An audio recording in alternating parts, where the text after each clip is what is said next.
Halo Infinite was supposed to be the return of Halo upon its release. Something was in the air. Somehow, people were excited for Halo again. And I remember the hype that I had for this game. I remember 343's Inside Infinite posts where they would showcase the development of the game and just loving what I saw every month. I remember when 343 first showcased the new look of the Spartans in multiplayer and thinking to myself, we are so back. Everything they were showing made me so happy with the direction the game was going. Gameplay, art style, music, everything was coming together beautifully.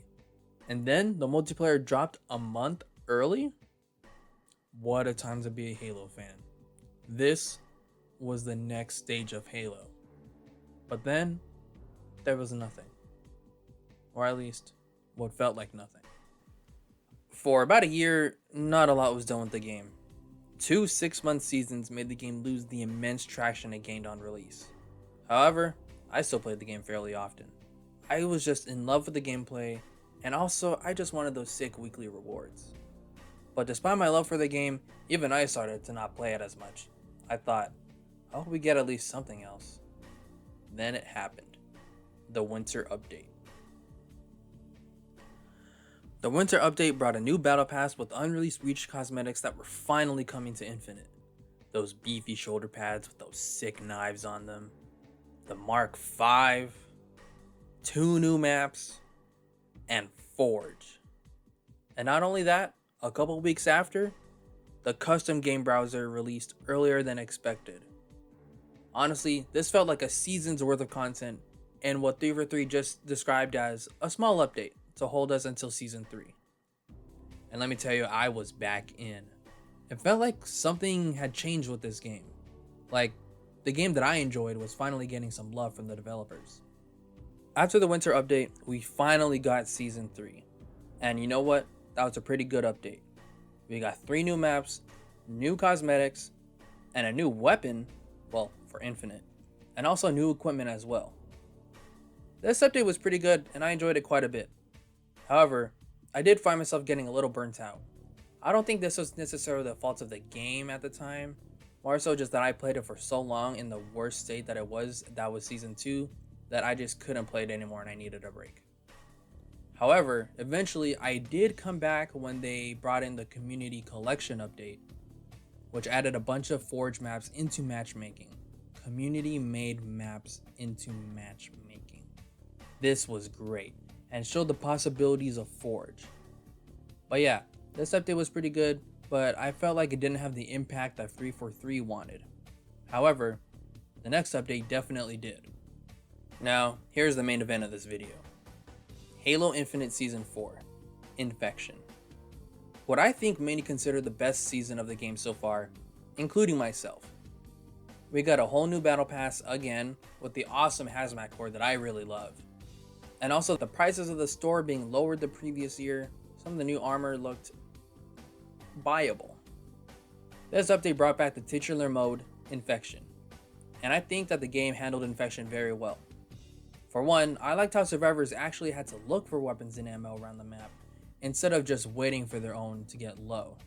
It encourages survivors to actually go out into the map and not just to the same camping spot over and over again, just like Reach. We all remember Uncaged. The zombies having the Quantum Translocator, which is the new piece of equipment that lets you basically become Tracer from Overwatch on steroids, made them much more threatening. Also, the new look is really cool. It's also neat that Infection has now a narrative reason for existing in the game. I don't think that was ever needed, but I think it's pretty cool and I'm not gonna complain about it. Upon release, Season 4 brought us 2 new maps, one for Arena and one for Big Team Battle. Forest, which is the Arena map, is beautiful. It is so nice to look at, and it's awesome that we have an Arena map that actually has a more natural look than the metallic look that we often see in these Arena maps. Also, Scar, the new Big Team Battle map, is really fun. I like that it's very tight-knit, which leads to a lot of hectic action. It kind of reminds me of Rush from Battlefield. However, I hope that the next Big Team Battle map is more open to allow for more vehicle movement, because Scar suffers from the same problem that the rest of the Big Team Battle maps have. And that issue is that the pathways of the map are so narrow that vehicles often have trouble navigating them. I miss being able to drive circles around wraiths in a Warthog on a big map like in Halo Reach. But you know what? Despite these good changes, I think we all know why Season 4 was so good, and that's Squad Battle. Bringing back Forge community recreations of iconic Halo big team battle maps with 8 versus 8 instead of 12 versus 12 was an amazing decision.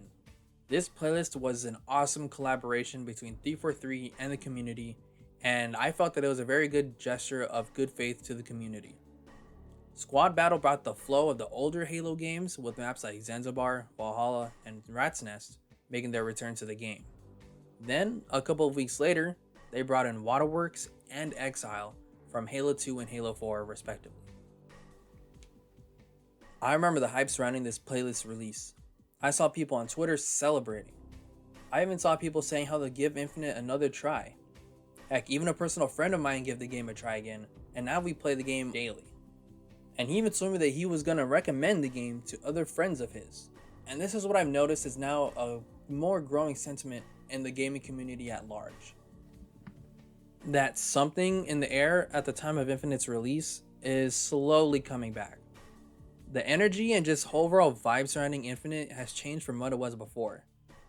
People are now coming back to the game, and not only that, people are actually staying. Every time I play, I see new players on my team. I can tell that they're new because of their default armor and the numbered emblems.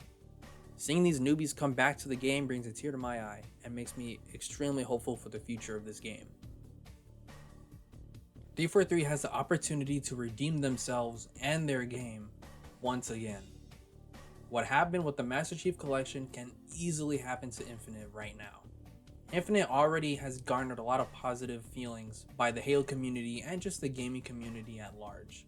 People are coming back, people are playing, and most importantly, people are enjoying themselves.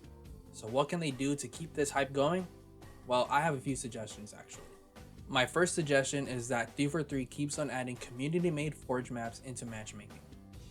Not only will this add content to the game at a faster rate, it'll also show people that 343 really want to connect with the community by adding their creations into matchmaking.